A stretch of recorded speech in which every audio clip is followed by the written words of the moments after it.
श्री गणेशाय नमः। जय माता दी। दोस्तों, आप सभी को चैत्र नवरात्रि की हार्दिक शुभकामनाएं। दोस्तों, आज चैत्र नवरात्रि की 7वां दिन है और आज माँ भगवती के 7वें रूप माँ कालरात्रि की पूजा अर्चना की जाती है। साथ ही आज माँ कालरात्रि की कथा का भी श्रवण किया जाता है, जिससे प्रसन्न होकर माँ अपने भक्तों को सभी तरह के संकटों से मुक्ति प्रदान करती है। उनकी कृपा से बुरी शक्तियों का प्रभाव समाप्त हो जाता है।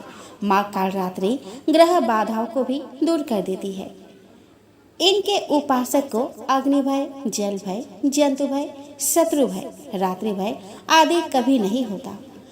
तो दोस्तों, माँ भगवती के चरणों का ध्यान करते हुए हम आज के वीडियो का शुरुआत करें। दोस्तों, आज चैत्र नवरात्रि का 7वां दिन है। इस दिन आदि शक्ति देवी दुर्गा के 7वें स्वरूप माँ कालरात्रि की पूजा की जाती है। पौराणिक कथाओं के अनुसार देवी के इस रूप की पूजा करने से दुष्टों का विनाश होता है। माँ के इस स्वरूप को वीरता और साहस का प्रतीक माना जाता है। दोस्तों, दुष्टों का नाश करने के लिए आदि शक्ति ने यह रूप धारण किया था। भक्तों के लिए माँ कालरात्रि सदैव शुभ फल देने वाली है। इस कारण माँ का नाम शुभंकरी भी है। ऐसी मान्यता है कि माँ कालरात्रि की कृपा से भक्त हमेशा भय मुक्त रहता है। उसे अग्नि भय, जल भय, शत्रु भय, रात्रि भय आदि कभी नहीं होता।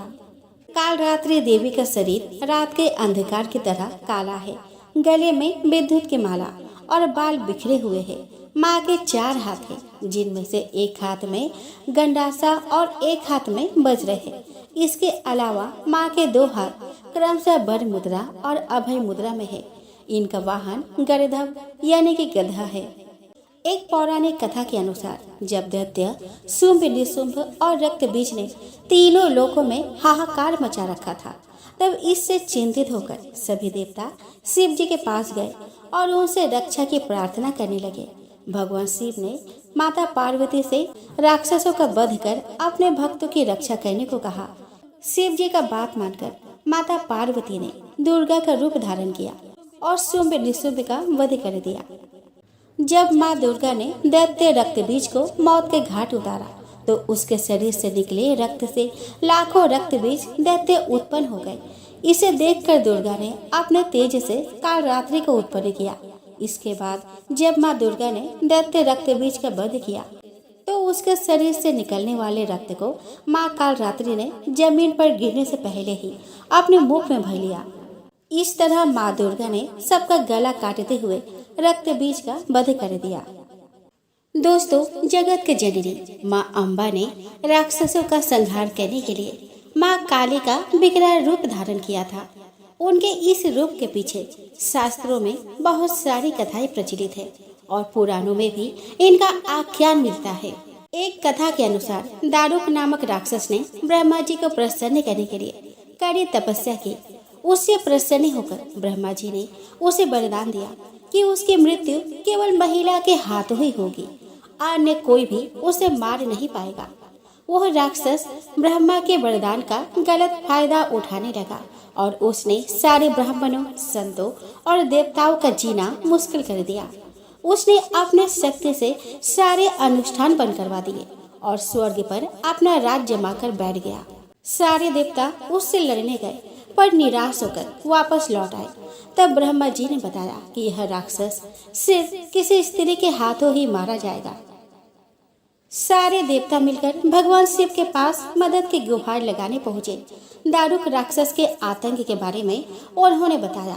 तब इस समस्या के समाधान के लिए भोलेनाथ ने जगत जननी माँ पार्वती की तरफ देखा और कहा कि हे कल्याणी, जगत के हित के लिए और उस दारुक दैत्य के लिए मैं तुमसे प्रार्थना करता हूँ।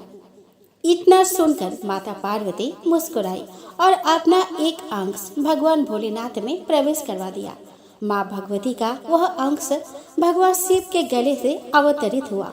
भोलेनाथ ने तभी अपना तीसरा नेत्र खोला और उनके नेत्र के द्वार से माँ ने भयंकर काली का विकराल रूप धारण कर लिया।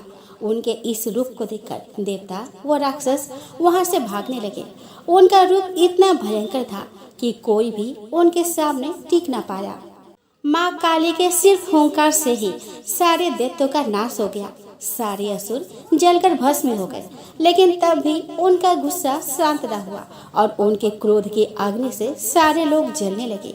देवताओं ने पुनः भोलेनाथ से मदद मांगी। तब महादेव ने माँ काली के गुस्से को शांत करने के लिए एक बालक का रूप धारण किया और उनके इस रूप को बटुक भैरव भी कहा जाता है।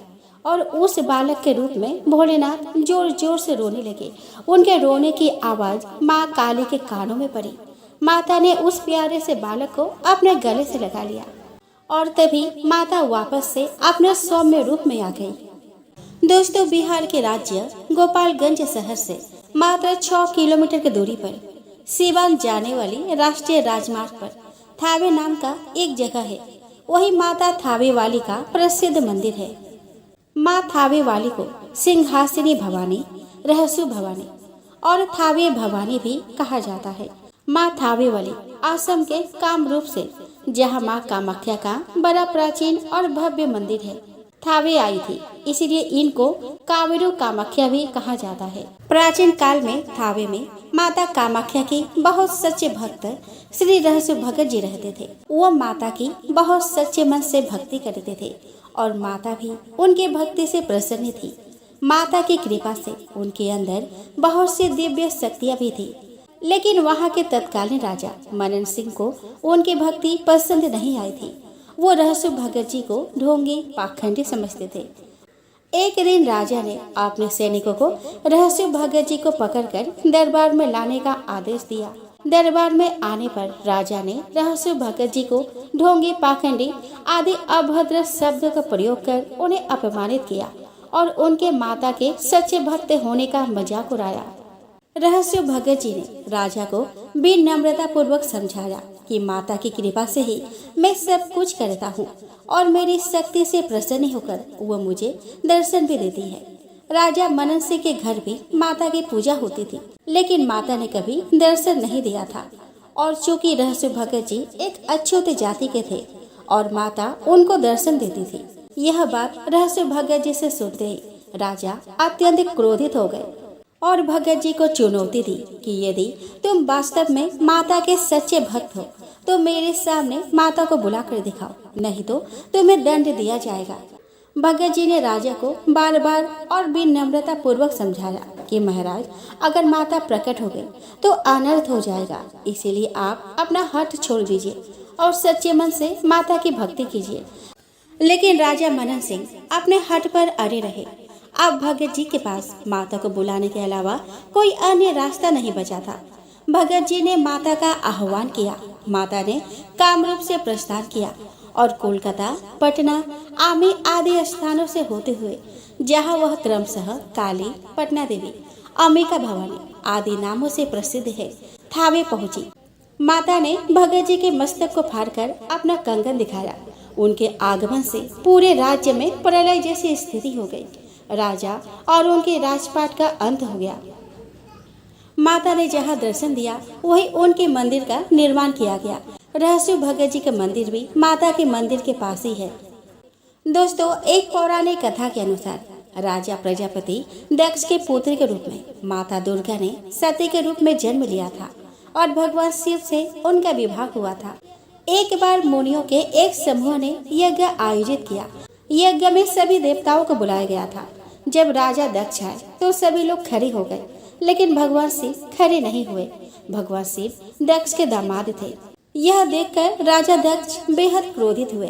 आपने इस अपमान का बदला लेने के लिए सती के पिता राजा प्रजापति दक्ष ने भी एक यज्ञ का आयोजन किया। उस यज्ञ में ब्रह्मा, विष्णु, इंद्र और अन्य देवी देवताओं को आमंत्रित किया गया, लेकिन उन्होंने जानबूझकर अपने जमाता भगवान शिव को इस यज्ञ में निमंत्रण नहीं भेजा। लेकिन उन्होंने जानबूझकर अपने जमाता भगवान शिव को इस यज्ञ का निमंत्रण नहीं भेजा। भगवान शिव इस यज्ञ में शामिल नहीं हुए और जब नारद जी से सती को पता चला कि उनके पिता के यहाँ यज्ञ हो रहा है लेकिन उन्हें निमंत्रित नहीं किया गया है, यह जानकर वे क्रोधित हो उठी। नारद ने उन्हें सलाह दी कि पिता के यहाँ जाने के लिए बुलावे की जरूरत नहीं होती। जब सती अपने पिता के घर जाने लगी तब भगवान शिव ने उन्हें समझाया, लेकिन वह नहीं मानी तो प्रभु ने स्वयं जाने से इनकार कर दिया। शंकर जी के रोकने पर भी जिद कर सती यज्ञ में शामिल होने चली गई। यज्ञ स्थल पर सती ने अपने पिता दक्ष से शंकर जी को आमंत्रित न करने का कारण पूछा और पिता से उग्र विरोध प्रकट किया। इस पर दक्ष भगवान शंकर के बारे में सती के सामने ही अपमानजनक बातें करने लगे। इस अपमान से पीड़ित सती ने यज्ञ कुंड में कूदकर अपने प्राण की आहुति दे दी। भगवान शंकर को जब यह पता चला तो क्रोध से उनका तीसरा नेत्र खुल गया। ब्रह्मांड में प्रलय और हाहाकार मच गया। शिव जी के आदेश पर वीरभद्र ने दक्ष का सिर काट दिया और अन्य देवताओं को शिव निंदा सुनने की भी सजा दी। भगवान शंकर ने यज्ञ कुंड से सती के पार्थिव शरीर को निकाल कंधे पर उठा लिए और दुखी होकर सारे भूमंडल में घूमने लगे। भगवती सती ने शिव जी को दर्शन दिए और कहा कि जिस जिस स्थान पर उनके शरीर के अंग अलग होकर गिरेंगे वहां महाशक्ति पीठ का उदय होगा। सती का शव लेकर शिव पृथ्वी पर घूमते हुए तांडव भी करने लगे, जिससे पृथ्वी पर प्रलय की स्थिति उत्पन्न होने लगी। पृथ्वी समेत तीनों लोकों को व्याकुल देखकर भगवान विष्णु अपने सुदर्शन चक्र से सती के शरीर को खंड खंड कर धरती पर गिराते गए। जब जब शिव नृत्य मुद्रा में पैर पटकते, विष्णु अपने चक्र से माता के शरीर का कोई अंग काटकर उसके टुकड़े पृथ्वी पर गिरा देते। शास्त्रों के अनुसार इस प्रकार जहाँ जहाँ सती के अंग के टुकड़े, उनके वस्त्र या आभूषण गिरे, वहाँ वहाँ शक्तिपीठ का उदय हुआ। इस तरह कुल 51 स्थानों में माता के शक्ति पीठों का निर्माण हुआ। अगले जन्म में सती ने राजा हिमालय के घर पार्वती के रूप में जन्म लिया और घोर तपस्या कर शिव को पुनः पति के रूप में प्राप्त किया। आइए दोस्तों, अब हम सब मिलकर माँ कालरात्रि की आरती गाएं।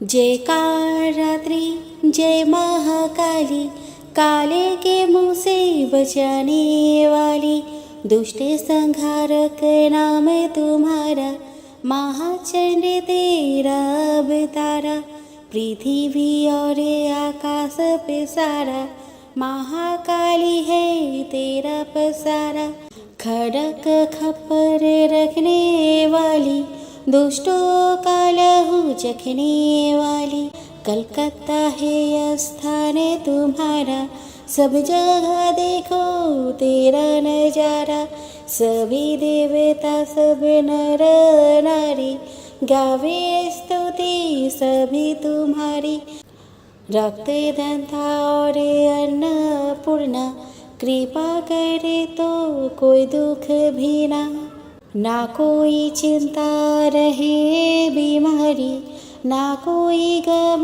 ना संकट भारी, उस पर कभी कष्ट ना आवे, महाकाली माँ जिसे बचावे, तू भी भक्त प्रेम से कहा, कालरात्रि माँ तेरे जयकारा। जय कालरात्रि जय महाकाली, काले के मुँह से बचाने वाली। दोस्तों, पूजा के अंत में माँ के पूजन में गलती या भूल के लिए दुर्गा माता से क्षमा प्रार्थना करनी चाहिए। आप माता दुर्गा से क्षमा याचना ऐसे करें। हे परमेश्वरी, मेरे द्वारा रात दिन बहुत से अपराध होते रहते हैं। मुझे अपना दास समझकर मेरे उन अपराधों को आप कृपा पूर्वक क्षमा करिए। परमेश्वरी, मैं आह्वान करना नहीं जानती, विसर्जन करना नहीं जानती तथा पूजा करने का ढंग भी नहीं आता। हे माँ, मुझे क्षमा करिए। देवी सुरेश्वरी, मैंने जो मंत्रहीन, क्रियाहीन और भक्तिहीन पूजन किया है वह सब आपकी कृपा से पूरे हो। सैकड़ों अपराधों करने के बाद भी जो आपके शरण में आके जगदम्बा कहकर पुकारता है उसे वह गति प्राप्त होती है जो ब्रह्म आदि देवताओं के लिए भी पाना आसान नहीं। जगदम्बिके, मैं अपराधी हूँ किंतु आपके शरण में आई हूँ।